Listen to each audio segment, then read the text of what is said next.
BC reservation అనేది మొన్న తెలంగాణలో భారతదేశంలో ఎక్కడ జరిగినంత విధంగా 42% స్థానిక సంస్థలలో ఇవ్వాలి అనేది మాత్రము అందరు నాయకులు బీసీ నాయకులు ఎక్కడ పడితే అక్కడ చేసిండ్రు.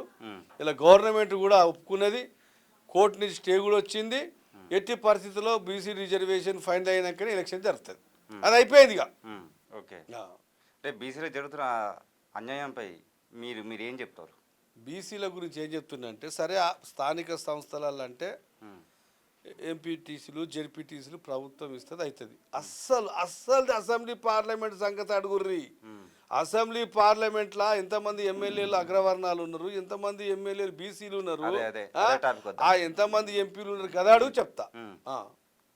అదే బీసీలకు జరుగుతున్న రాజకీయాలు కావచ్చు, పదవులకు కావచ్చు, ఉద్యోగాలకు కావచ్చు.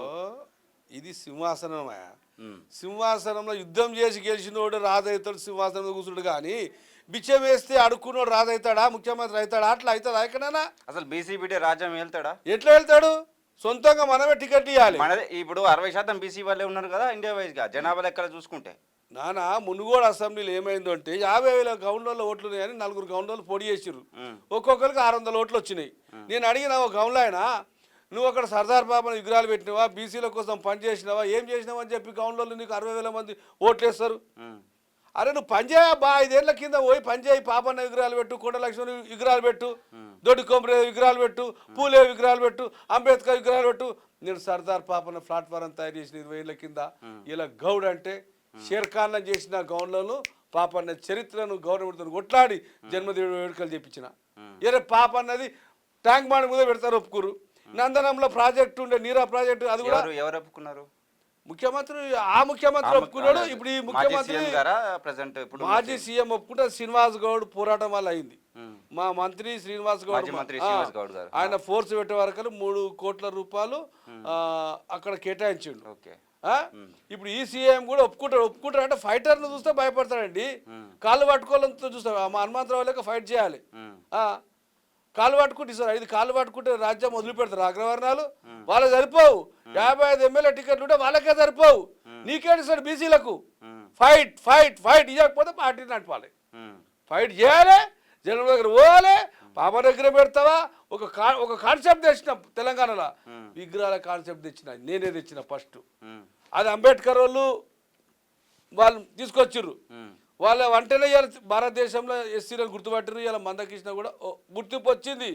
బీసీలలో నేను తెచ్చిన పాప అన్నది 2003లో సినిమా తీసి, సినిమా అయిపోయినాక కూడా ఇవాళ విగ్రహాలు పెట్టిస్తూనే ఉన్నా గౌండ్లో అంటే కూడా ఇప్పుడు గల్లు ఎగరేసుకొని మన రాజవంశం అట్లా మన కొండ లక్ష్మణ్ కమిటీ కూడా చేయాలి, మున్నూరు కాపోలు చేయాలి, యాదవులు చేయాలి. నీ కులంలో నీకు దమ్ము లేదు కానీ నువ్వు ఎట్లా బీసీ అంటావా? నాకు అర్థం కాదు. నేను ఎట్లా రిసీవ్ చేసుకుంటారు నాకు అర్థం కాదు. బీసీ అనేటోడు వాని కులంలో 20 లక్షల ఓట్ల మంది ఉంటే నీకు ఒక 5 లక్షల మంది ఓట్లు పడాయి. నేను బీసీ లీడర్ అంటే ఇప్పుడు ఒవ్వని కులంలో నంబర్ 1 అయితే పక్క కులపోడు రిసీవ్ చేసుకుంటాడు. అట్లాంటి లీడర్షిప్ చేస్తారు ఇక్కడ. అధిక శాతం బీసీ వాళ్ళే ఉన్నారు కదా. ఉన్నారు. మరి యాదవ్ కులంలో ఒక పేరు చెప్పు, బీసీ వాళ్ళ కులంలో మెజార్టీ ఓట్లు తీసుకొచ్చేటోడు. మరి సర్దార్ పాపన్న గవర్నర్ దాంట్లో నేను చెప్తున్నా, మన పద్మశాలి కులంలో చూపి. మున్నూరు కాపోలు అంటే చాలా మంది ఉన్నారు, ఏమంటావు? కానీ వీళ్ళందట్లో కూడా ఏం చేయాలంటే బీసీలను అందరిని కలుపుకొని ఎవరి కులంలో వాడు ఫస్ట్ కావాలి, తర్వాత అందరిలో కలుపుకోవాలి. అది లేదు, ఇంకా ఆ స్టేజ్ ఇప్పుడు వచ్చింది. మనం అందరం కలిసిపోతే రాజ్యం వస్తుంది. క్యూ న్యూస్ ఛానల్లో పనిచేయటకు అనుభవం గల సీనియర్ వీడియో ఎడిటర్స్ కావాలను సంప్రదించవలసిన నెంబర్ 8688926084. qnewsads@gmail.com ను సంప్రదించండి. లైక్ చేయండి.